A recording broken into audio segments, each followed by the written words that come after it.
த explorer Tamil. இப்ப என்ன செய்திகள், உண்மைகள், அரசியல், வரலாறு. வணக்கம். சிலிக்கானுங்கிறது வெறும் மணல் மட்டும் இல்லை. இந்த நவீன உலகத்தோட ஹார்ட்டே அதுதான். ஒரு சிப்பு இல்லாமல் உங்கள் காரை ஸ்டார்ட் பண்ண முடியாது. இன்டர்நெட் யூஸ் பண்ண முடியாது. இப்போ இன்டர்நெட் இல்லைன்னா நம்ம ஃபோனையும் யூஸ் பண்ண முடியாது. இப்போ நாடுங்க நிலத்துக்காக சண்டை போட்ட காலம் போய் இப்போ சின்ன சிப்புக்கு வசரம் போராடிக்கிட்டு இருக்காங்க. யார் நீ பெரியவனா நான் பெரியவனா முந்தறதுக்கு வசரம். ஏன்னா இந்த சிப்பு இப்போ வச்சிருக்கவங்க தான் இந்த உலகத்தையே கண்ட்ரோல் பண்ண போகிறாங்க. இந்த சிப்பு போர் உங்கள் வீட்டோட பட்ஜெட்டை எப்படி மாற்றுதுங்க இப்போ பார்க்கலாமா? தொழில்நுட்ப வளர்ச்சியில் இப்போது நடக்கும் மிகப்பெரிய அரசியலே இதுதான். ஏன்னா இந்த சிப்பு தான் இனி ஃப்யூச்சரு. இது இல்லைன்னா இனி எதுவுமே நம்மளால முடியாது. ஏர்கிராஃப்டாக இருக்கட்டும், சேட்டிலைட், கிரேடார், அந்த மாதிரி எல்லாமே இந்த சிப்பை நம்பி தான் இருக்குது. வெறும் 8 நிமிஷத்தில் உங்கள் ஃபோனுக்கு பின்னாடி இருக்கிற உலகத்தோட மர்மத்தை உடைக்க போகிறேன். தயாரான நிலையில் இருங்க.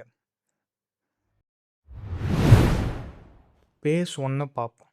வேலை செய்கிறது என்னென்னா, கோடிக்கணக்கான எலக்ட்ரானிக் காம்போனன்ட்ஸை ஒருங்கிணைச்சி ஒரே கையில் வைக்கிறது. 3 நானோமீட்டருங்கிறது என்னென்னா வெறும் அளவு இல்லை, அது மனித குலத்தோட மிகப்பெரிய இன்ஜினியரிங் சாதனை.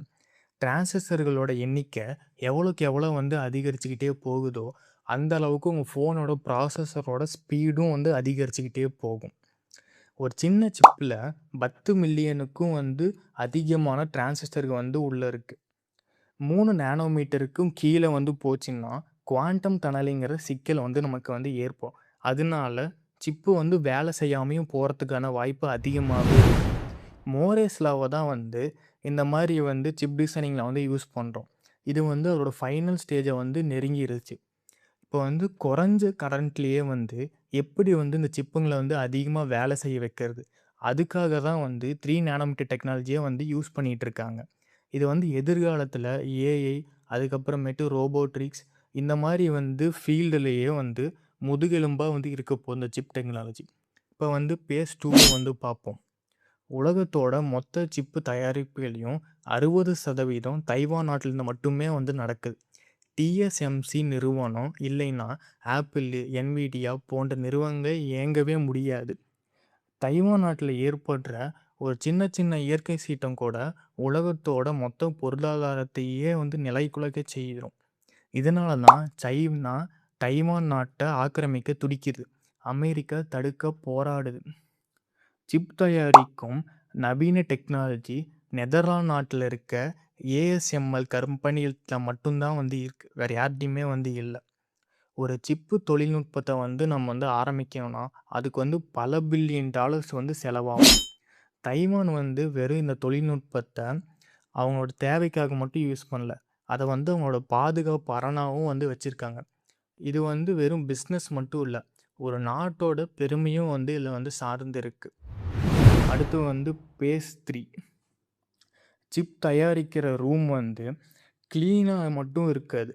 ஒரு அறுவை சிகிச்சை ரூமோட 1000 மடங்கு சுத்தமாக இருக்கும். அதில் ரோபோட்ஸுங்கெல்லாம் குறைஞ்சது மைக்ரோ லெவலில் போய் சுத்தம் பண்ணிக்கிட்டே இருப்பாங்க. ஒரு சிறிய எதிர்ப்பு வந்தால் கூட அந்த சிலிக்கான் வேஃபரில் மொத்தமும் நாசமாக போயிடும். சிப் தயாரிக்கும் போது அதில் அல்ட்ரா வயலட் ரேஸுமே பயன்படுத்துவாங்க. ஒரு சிப்பு தயாரிக்கிறதுக்கு 3லேருந்து 4 மாதம் வரைக்குமே ஆகும். அங்கே வேலை செய்கிற இன்ஜினியர்ஸ் எல்லாமே ஸ்பேஸ் சூட்டு மாதிரி ஒன்று டிசைனை மாட்டிக்கிட்டு தான் உள்ளேயே போவாங்க. ஒரு பவர் கட் ஆனால் கூட அங்கே அவ்வளோதான், மொத்த பில்லியன் டாலர்ஸுமே வேஸ்ட்டாக போயிடும். ஒரு டஸ்ட்டு பட்டாலுமே அந்த பேட்சே குப்பைக்கு தான் போகும். இந்த தொழில்நுட்பத்தை உருவாக்குவது உலகிலேயே மிக சிக்கலான வேலை. அதனால தான் யாருமே பண்ண மாட்டேங்கிறாங்க. இப்போ அடுத்த பேஸை பார்ப்போம். 2026 ஏஐயின் அதிரடி வளர்ச்சி, அதோட காரணமாகத்தான் இந்த சிப்புகளோட டிமாண்டு ரொம்ப அதிகமாகிட்டே இருக்குது. இப்போ டேட்டா சென்டருமே ஒவ்வொரு கண்ட்ரீஸ்லையுமே அதிகரிக்க அதுங்களுக்கு தான் இந்த கம்பெனிஸ்லாம் முன்னுரிமை தராங்க. அதனால இந்த மொபைல் சிப்புக்கெல்லாம் கிடைக்கவே மாட்டேங்குது. அதனால தான் நம்ம ஃபோனோட பட்ஜெட்டுமே வந்து அதிகமாகிட்டு இருக்கு. ஏன்னா, இப்போ வந்து பட்ஜெட் ஃபோன்ஸுமே வந்து அவங்க வந்து பழைய சிப்பே தான் வந்து யூஸ் பண்றாங்க. புது சிப் அவங்களுக்கு வந்து கிடைக்க மாட்டேங்குது. அதனால தான் வந்து சிப்பு இல்லாதனால தான் பிரைஸ் வந்து ஏறிக்கிட்டே போகுது. ஏன்னா, இதோட லாஜிஸ்டிக்ஸ், அதோட ரா மெட்டீரியல்ஸ் விலையும் வந்து ரொம்ப உயர்ந்துச்சு. 30% வந்து அதிகமாயிருச்சு. இப்ப இதனால செகண்ட் ஹேண்ட் மொபைல் மார்க்கெட் வந்து ரொம்ப பெரிய அளவுல வளர்ச்சி அடைஞ்சிருச்சு. இப்ப நீங்க வந்து ஒரு ஃபோன் வாங்குனீங்கன்னா, அதோட சிப்புக்காக மட்டுமே 30-40% பணம் வந்து நம்ம குடுக்குற மாரி இருக்கு. ஏன்னா, அந்த அளவுக்கு வந்து டிமாண்ட் அதிகமாகிட்டே இருக்கு. இன்னும் வருங்காலத்திலயும் ஃபோனோட விலை வந்து குறையறதுக்கு வாய்ப்பே இல்ல. இன்னும் அதிகமாக வாய்ப்பு இருக்குமே தவிர, குறையறதுக்கு வாய்ப்பே இல்ல. புது ஃபோன் வாங்குறதுக்கு முன்னாடி, அதோட ப்ராசஸர் தரத்த வந்து சரி பார்க்கிறது அவசியம். ஏன்னா, அதுதான் வந்து நம்ம ஃபோனோட குவாலிட்டி எப்படி இருக்கு? ஒர்க் ஆகுமா? ஒர்க் ஆகாதா? எந்த அளவுக்கு வந்து வேகமா ஒர்க் ஆகும்? எந்த ஸ்பீடு? எல்லாமே வந்து அதெல்லாம் முடிவு பண்ணுது. இந்த மாரி வந்து ப்ராசஸர்லயுமே வந்து நெறைய கம்பெனிஸ் வந்து இப்ப இருக்காங்க. Snapdragon, Nvidia அந்த மாரி வந்து நம்ம ரேட்டுக்கு தகுந்த மாரி வந்து ஒவ்வொரு கம்பெனிஸுமே வந்து தராய்ங்க. இப்ப வந்து ப்ராசஸர்லயுமே வந்து ஜெனரேஷன்ஸ் எல்லாம் வந்து இருக்கு. அத பொறுத்து அதோட ஃபீச்சர்ஸ் வந்து மாறிக்கிட்டே வந்து இருக்கலாம். அதனால வந்து நம்ம அதையும் செக் பண்ணிக்கிட்டே இருக்கணும். இப்ப அடுத்த பேஸ்.